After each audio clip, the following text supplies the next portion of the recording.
날씨가 마치 3월 같은 그런 날씨이네요.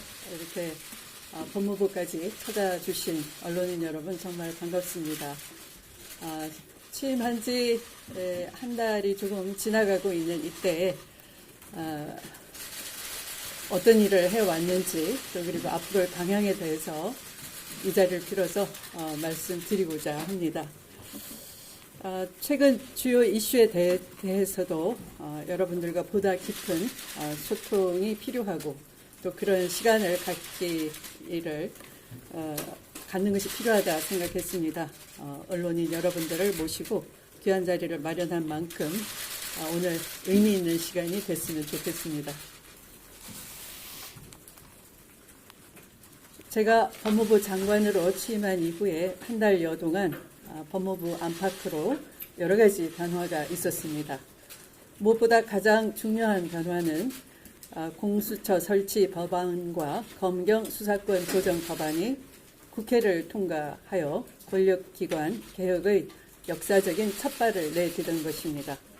법무부는 권력기관 개혁의 성공적으로 마무리되도록 국무총리 소속 공수처 설립 준비단을 적극 지원하고 있습니다. 법무부의 수사권 조정 후속 조치 TF를 만들어서 개혁 입법 후속 조치에도 만전을 기하고 있습니다.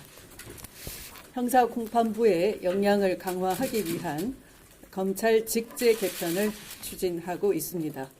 인권 민생 중심의 검찰 업무 수행을 뒷받침할 수 있는 공정한 인사를 실시했었고 또 검찰 개혁의 완수를 위한 진용이기도 했습니다.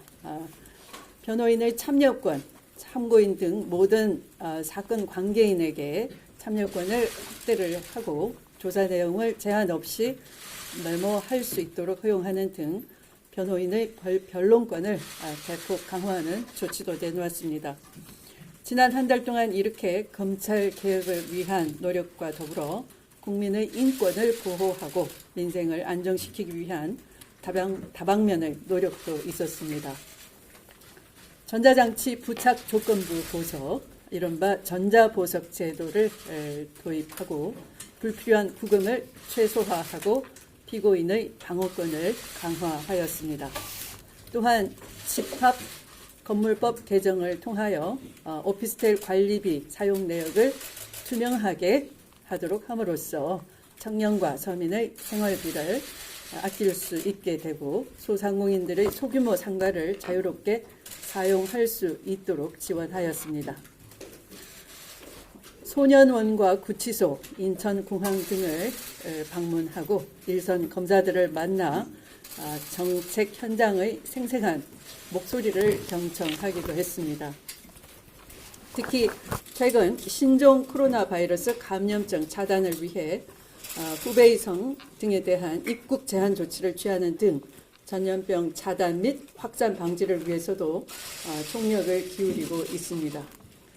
저는 법무부 장관으로 취임하면서 인권, 민생, 법치 이 세 가지 원칙을 바탕으로 해서 법무, 검찰을 개혁해 가겠다고 약속드린 바가 있습니다. 개혁은 법률을 개정하거나 조직을 바꾸는 것과 같은 거창한 것만을 의미하는 것은 아니라고 생각합니다. 익숙하고 편한 관행일지라도 국민의 입장에서 불편하고 인권을 침해한다면 가까이 있는 작은 문제라도 과감하게 고쳐 나가는 것이 바로 개혁의 시작이라고 생각합니다. 최근 공소장과 관련된 법무부의 조치도 사실상 간과되어 왔던 헌법상의 무죄 추정의 원칙, 형사 피고인의 공정한 재판을 받을 권리, 공판 중심주의, 공소장 일본주의가 실질적으로 지켜질 수 있도록 그동안 잘못된 관행을 바로잡기 위한 첫 걸음입니다. 형사사법 절차에서 국민의 기본권과 절차적 정의가 지켜지지 않는다면 실체적 진실 발견과 민주주의의 기본 가치 또한 보장받을 수 없을 것입니다. 앞으로 법무부는 형사사법 절차 전반에 걸쳐서 수사 관행, 수사 방식 등이 법과 원칙에 어긋남이 없는지 다시 점검하여 하나씩 개선해 나가도록 하겠습니다. 특히 인권 보장과 절차의 민주적 통제를 위해 기소와 재판 주체가 나뉘어져 있듯이 검사의 수사 개시 사건에 대해서 내외의 다양한 검증을 강화하는 한편 검찰 내부에서 수사와 기소의 판단 주체를 달리하는 방향의 제도 개선도 검토하겠습니다. 또한 국민의 인권 보호를 위해 인권보호 수사 규칙과 형사사건 공개 금지 등에 관한 규정이 제대로 현장에서 이행되는지 점검하는 한편 법무부 자체 감찰을 강화하고 최근 언론에 보도된 것과 같은 불필요한 수백 회의 구금자 소환 등 잘못된 수사 관행도 과감히 개선하도록 하겠습니다. 이와 함께 법무검찰 개혁을 추진하는 과정에서 각계각층의 다양한 목소리를 듣고 소통하는 일에도 소홀함이 없도록 하겠습니다.